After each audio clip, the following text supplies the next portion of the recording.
بسم اللہ الرحمن الرحیم، السلام علیکم ڈیئر اسٹوڈنٹس۔ آج کا ہمارا ٹاپک ہے انتخابات 1945-46۔ طے یہ پایا کہ برصغیر میں انتخابات کروائے جائیں کیونکہ کانگریس یہ دعویٰ کیا کرتی تھی کہ کانگریس بر صغیر کے رہنے والے تمام لوگ، جتنے بھی مذاہب کے ماننے والے ہیں، جتنے بھی قومیں یہاں پر آباد ہیں، سب کی نمائندگی کرنے والی واحد سیاسی جماعت کانگریس ہے۔ جبکہ اس کے اپوزٹ صورتحال کیا تھی؟ مسلم لیگ یہ دعویٰ کرتی تھی کہ اگر مسلمانوں کی نمائندگی کرنے والی کوئی جماعت موجود ہے بر صغیر میں تو وہ صرف اور صرف مسلم لیگ ہے، آل انڈیا مسلم لیگ۔ اور آل انڈیا مسلم لیگ کو لیڈ کر رہے تھے قائد اعظم محمد علی جناح۔ تو فیصلہ یہ کیا گیا، انگریز اس تذبذب کا شکار تھے، آیا کہ کانگریس اپنے موقف میں درست ہے یا مسلم لیگ کا موقف درست ہے، تو کیوں نہ ایک استصواب رائے کروا لیا جائے، کیوں نہ ایک ریفرینڈم کروا لیا جائے اور پتہ چل سکے کہ کانگریس ہی تمام یہاں کے مذاہب اور قوموں کو ریپرزینٹ کر رہی ہے یا اس کے علاوہ بھی کوئی دوسری بڑی جماعت موجود ہے۔ تو فیصلہ یہ کیا گیا کہ انتخابات کروائے جائیں۔ انتخابات 1945-46 اس کو اس لیے کہا جاتا ہے اسٹوڈنٹس کہ دسمبر 1945 میں مرکزی اسمبلی کے الیکشنز جو تھے وہ منعقد ہوئے۔ الیکشنز جب بھی ہوتے ہیں، آج بھی آپ دیکھ لیں کہ جب الیکشنز ہوتے ہیں تو سیاسی جماعتیں اپنا اپنا منشور پیش کرتی ہیں۔ منشور سے مراد کیا؟ منشور کہتے ہیں سیاسی اعلان کو، منشور کہتے ہیں سیاسی ایجنڈے کو۔ جیسے ہمارے ہاں کہا جاتا ہے کہ اگر ہم الیکشن جیت گئے تو ہم یہاں پہ اسکول کو اپ گریڈ کروا دیں گے، آپ کے علاقے میں جو ہے یہ پانی کی سہولت جو ہے وہ مہیا کر دی جائے گی، روڈز بنوا دیے جائیں گے۔ ایسے اپنا سیاسی ایجنڈا، سیاسی اعلان اور سیاسی موقف جو ہے وہ عوام کے سامنے پیش کیا جاتا ہے۔ تو ہر خطے میں تقریباً ایسے ہی ہوتا ہے کہ اپنا ایک منشور جو ہے وہ عوام کے سامنے رکھا جاتا ہے تاکہ عوام کو پتہ چل سکے کہ آنے والے الیکشن ہیں، اس کو جیتنے کے بعد کون سی پارٹی ہمارے لیے کیا کر سکتی ہے۔ تو منشور جو تھا وہ کانگریس نے اپنا منشور پیش کیا اور مسلم لیگ نے اپنا منشور پیش کیا۔ کانگریس کا منشور کیا تھا کہ وہ کہتے تھے کہ ہم بر صغیر کو ایک وحدت کی شکل میں، وحدت سے مراد کیا؟ ایک اکائی کی شکل میں، ایک اکائی سے مراد کیا؟ ایک یونٹ کی شکل میں ہم اس کو بھارت کو آزاد کروائیں گے۔ ان کا یہ منشور تھا، ان کا یہ ایجنڈا تھا، ان کی خواہش یہ تھی کہ کسی بھی طرح سے بر صغیر کو تقسیم نہ کیا جائے، ایک وحدت کی شکل میں، ایک اکائی کی شکل میں اس کو آزاد کروایا جائے اور انگریز یہاں سے چلے جائیں اور ہم یہاں پر حاکم ہو جائیں۔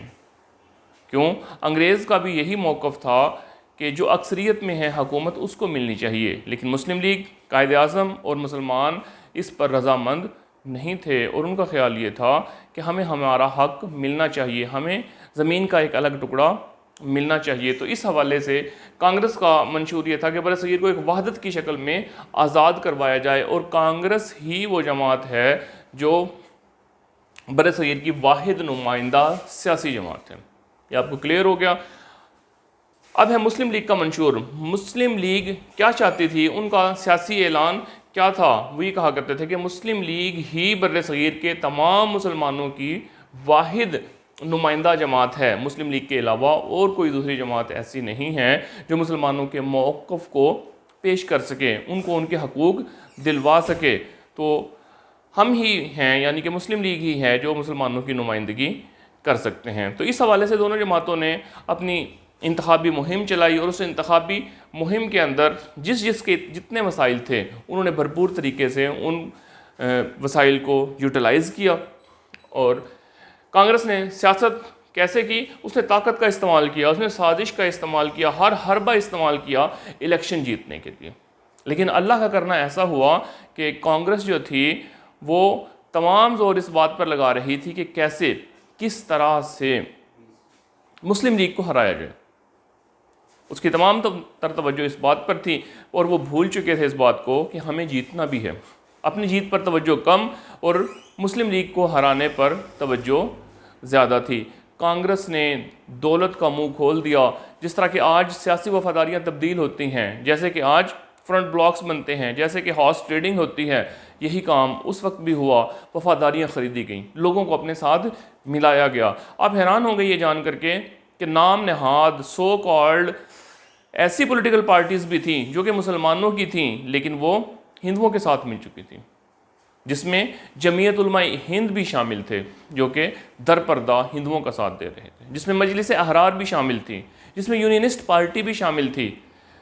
تو اب قائد اعظم کے لیے ایک صورتحال جو تھی وہ کمپلیکس اور پیچیدہ ہو چکی تھی۔ کیسے کہ قائد اعظم نے لڑنا تھا انگریزوں کے خلاف، قائد اعظم نے لڑنا تھا ہندوؤں کے خلاف، یہاں تک تو بات درست تھی۔ لیکن تیسری جو خطرناک بات تھی وہ یہ کہ اپنے ہی لوگ جو ہیں وہ دغا دے رہے تھے۔ جیسے کہ پارٹیز میں آپ کو 3 بڑی پارٹیاں بتا چکا ہوں، یونینسٹ پارٹی، مجلس احرار اور جمعیت علماء ہند، یہ مسلمانوں کی جماعت تھیں، لیکن یہ کھل کر کے سامنے آ چکی تھی اور یہ ہندوؤں کو سپورٹ کر رہی تھی۔ تو ایک بہت بڑا چیلنج تھا۔ قائد اعظم نے، مسلم لیگ نے اپنی انتخابی مہم چلائی، اپنے وسائل کو استعمال کیا، ہمارے پاس وسائل نہ ہونے کے برابر تھے، اور مزید یہ ہوا کہ انتخابی مہم کے دوران قائد اعظم کی صحت جو تھی وہ خراب ہو گئی۔ خرابی صحت کے باوجود قائد اعظم محمد علی جناح نے طوفانی دورے کیے، بہترین انتخابی مہم چلائی، اپنے وسائل کے مطابق کام کیا، اور قائد اعظم کو اسی وقت یہ لقب دیا گیا تھا کہ یہ قائد اعظم نہیں بلکہ یہ کافر اعظم ہے۔ قائد اعظم نے خاموشی سے اس کو بھی برداشت کیا۔ قائد اعظم ایک باعمل مسلمان تھے۔ ایک دفعہ کہیں پہ جلسہ ہونا تھا کشمیر والی سائڈ پہ، تو قائد اعظم کو یہ کہا گیا کہ آپ ایسا کریں کہ پینٹ کوٹ کی جگہ آپ شیروانی اور شلوار قمیض پہن کے چلے جائیں۔ قائد اعظم فرمانے لگے کہ اگر بائی چانس میں نے پہلے سے پہنی ہوتی تو مجھے اس میں کوئی اعتراض نہیں تھا، میں چلا جاتا، لیکن اب میں لباس تبدیل نہیں کروں گا۔ قائد اعظم جو تھے ان کا ظاہر اور ان کا باطن ایک تھا۔ قائد اعظم سے جلسوں کے دوران اٹھ کر کے پوچھا جاتا تھا کہ قائد اعظم آپ یہ بتائیں، ہم آپ کو پھر ووٹ دیں گے کہ آپ کا کس سیکٹ سے تعلق ہے؟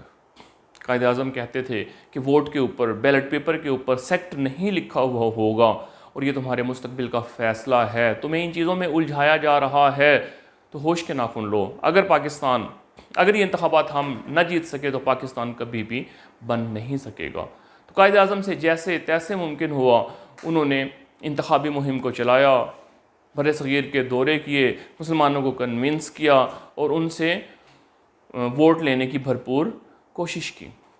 بالآخر چلتے چلتے انتخابات قریب آن پہنچے، اور پہلے ہی آپ کے گوش گزار کر چکا ہوں کہ دسمبر 1945 میں مرکزی اسمبلی کے الیکشنز ہوئے تھے، اور مرکزی قانون ساز اسمبلی کے اندر مسلمانوں کے لیے جو نشستیں مخصوص کی گئی تھیں وہ تھیں 30۔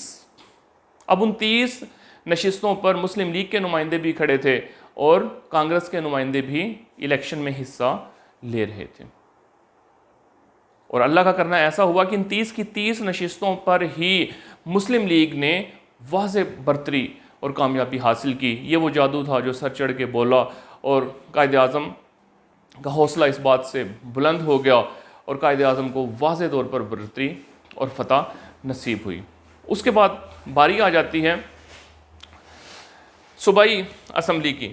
مسلمانوں کو جو نشستیں دی گئی تھی وہ 495 تھیں۔ ان 495 نشستوں میں سے جو مسلم لیگ کو نشستیں ملیں وہ 434 تھیں۔ یہ بھی کوئی کامیابی، معمولی کامیابی نہیں تھی۔ اب صورتحال کیا تھی؟ ادھر کانگریس جو ہے وہ دولت کے منہ کھول کے بیٹھی ہوئی تھی، اور مسلمان کیا کیا کرتے تھے کہ کانگریس کی سواریوں میں بیٹھ کر کے، ان کے ٹانگوں میں بیٹھ کر کے، ان کی بسوں میں بیٹھ کر کے جایا کرتے تھے پولنگ سٹیشن، اور ووٹ کس کو دیتے تھے؟ ووٹ دیا کرتے تھے مسلم لیگ کو۔ تو اب فیصلہ ہو چکا تھا کہ کوئی بھی دنیا کی طاقت ایسی نہیں ہے جو پاکستان بننے سے پاکستان کو روک سکے۔ تو الیکشنز ہوئے۔ الیکشن کا مقصد کیا تھا؟ ایک ریفرینڈم کروانا تھا، ایک اسباب رائے کروانا تھا، ایک رائے کو ہموار کرنا تھا، اور انگریز نے کہا تھا کہ اگر آپ اس الیکشن میں برتری لے جاتے ہیں تو ہم آپ کو پاکستان بنا دیں گے، زمین کو تقسیم کر دیں گے۔ تو اب نیکسٹ سٹیپ ہی ہونا چاہیے تھا کہ پاکستان کو بن جانا چاہیے تھا۔ آج کے لیے ڈیئر اسٹوڈنٹس اتنا ہی کافی۔ نیکسٹ لیکچر میں انشاءاللہ ہم نیکسٹ ٹاپک پڑھیں گے۔